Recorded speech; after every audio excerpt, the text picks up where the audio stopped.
आवाज आएगी तो आपको तुरंत ऊपर हमारे साथ आना है। लोग रहते हैं, पूछने वाले लोग रहते हैं ना, उनका एक आज निकाह पड़ा, रात में बच्चा दिखा। कोर्ट ने 3 हफ्ते का टाइम दिया है। बेबाक बातें, ताजा खबरें, तिखे बोल न्यूज, सच तिखा और साफ। आपको बता दें फिलहाल हम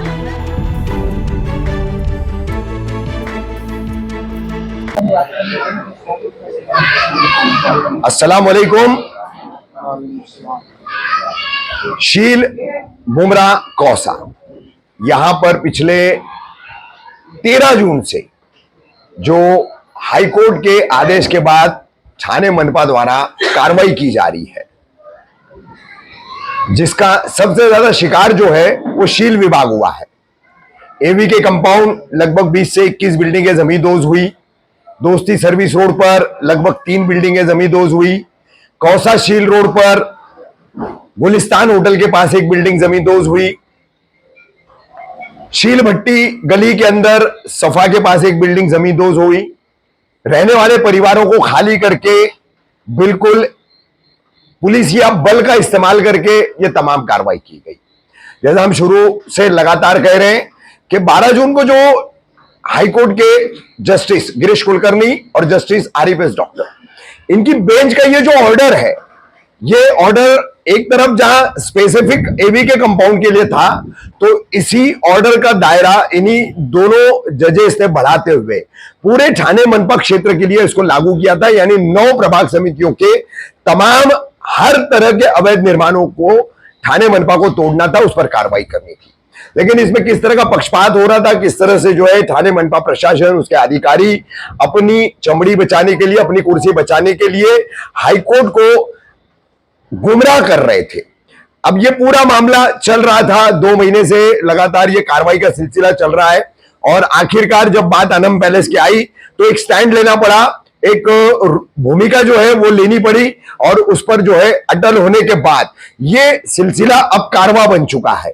और जब ये कारवा राज्य के उप मुख्यमंत्री एकनाथ शिंदे साहब के पास रात में 11 बजे पहुंचा है, लगभग 2-2:30 बजे तक सड़क पर खड़े रह करके मां बहने, छोटे बच्चे, बड़े बुजुर्ग, तमाम फिक्रमंद लोग जो वहां पर मौजूद थे, उनकी उस सब्र का जो है फल अल्लाह ताला ने उन्हें दिया।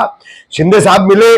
शिंदे साहब ने जो बताया था, जैसे कि पहले उस रात की तमाम वीडियोज और खबरों में आपने देखा कि शिंदे साहब ने वादा किया था पहले तो 18 तारीख तक, यानी आज 18 तारीख है, ये बातचीत जब हम आपसे कर रहे हैं तो आज हाईकोर्ट में सुनवाई थी, तो तब तक इंशाल्लाह कार्रवाई मैं होने नहीं दूंगा।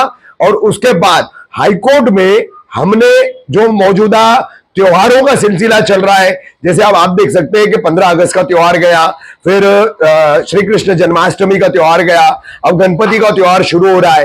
तो इन त्योहारों के चलते और अक्सर अब ये मौसम विभाग की चेतावनियों के चलते रेड अलर्ट, ऑरेंज अलर्ट जो लगातार लग रहे, तो इन वजह से जो है पुलिस बंदोबस्त अवेलेबल नहीं है, कार्रवाई फिलहाल नहीं की जा सकती, ये हाईकोर्ट को बताया जाएगा।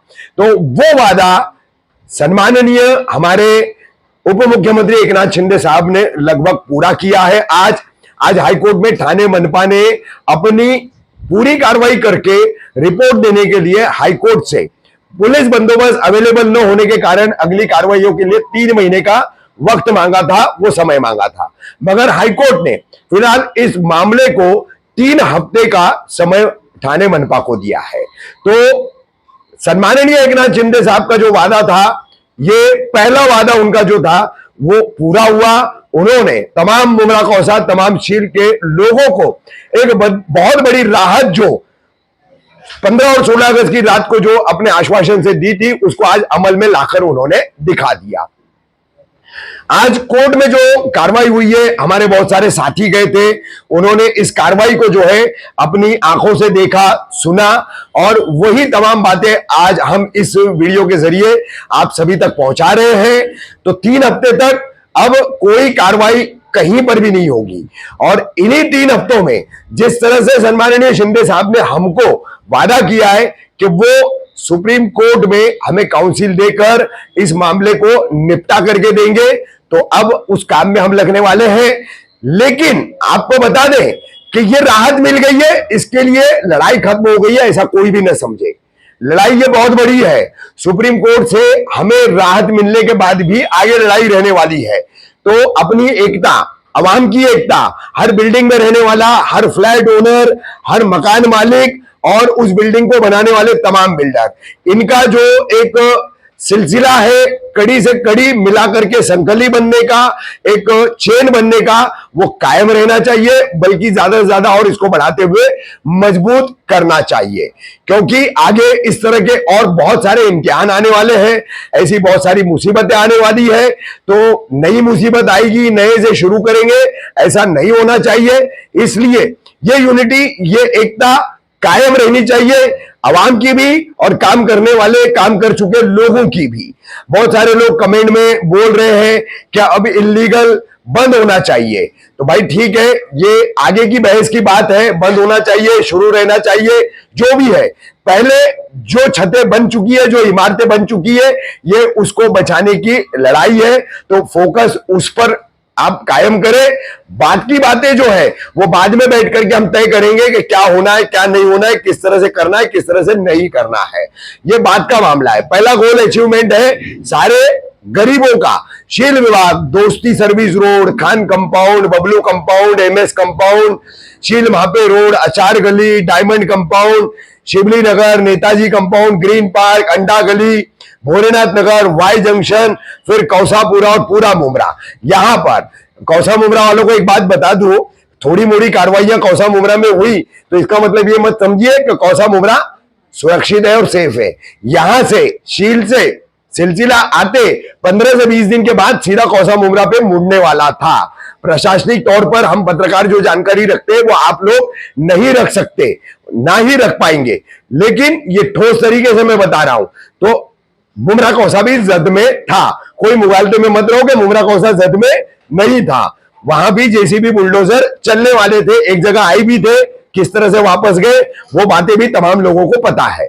बहरहाल तो हम आपको बता रहे हैं कि 18 तारीख को हाईकोर्ट में जो कार्रवाई होनी थी उसमें पहली पायदान का जो वादा था शिंदे साहब का, उन्होंने पूरा किया। उन्होंने हमको राहत दिलाई, 3 सप्ताह का, 3 हफ्ते का, 3 वीक्स का टाइम हमको मिला है।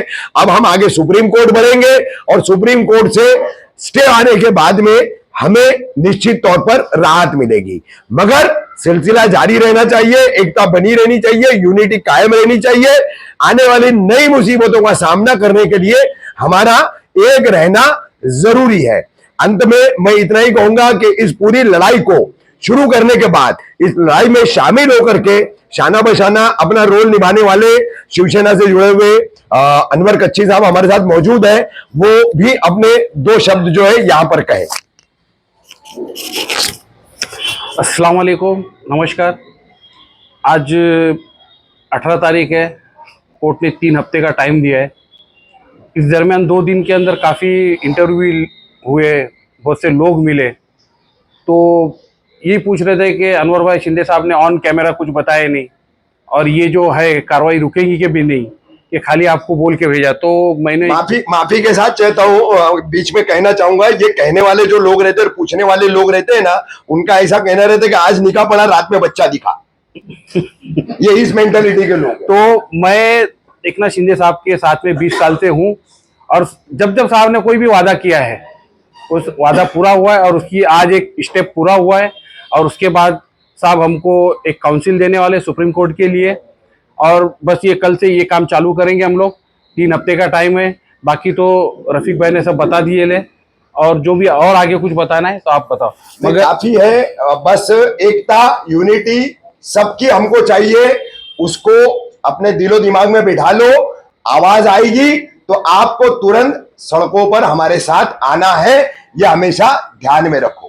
और एक बात मैं और बताना चाहूंगा, ये तो मामला हुआ पूरा सिल विभाग के अंदर, वाई जंक्शन से इस तरफ, मगर मुमरा के उस तरफ मैं एक बात बताना चाहूंगा कि करीब करीब 500-600 बिल्डिंग ऐसी है जो धोखाधड़ी के लिस्ट में है, और उसको भी तोड़ने का ऑर्डर था, मगर वो टलते जा रहा। मगर आज ना कल 1-2 साल के अंदर वो भी, मगर साहब से हमने उसका भी वादा लिया है, और साहब ने कहा है जितनी भी धोखाधड़ी बिल्डिंग है उसको हम लोग क्लस्टर के अंदर लेंगे, और जितने टैलेंट है उनको क्लस्टर के अंदर हम लोग रूम देंगे।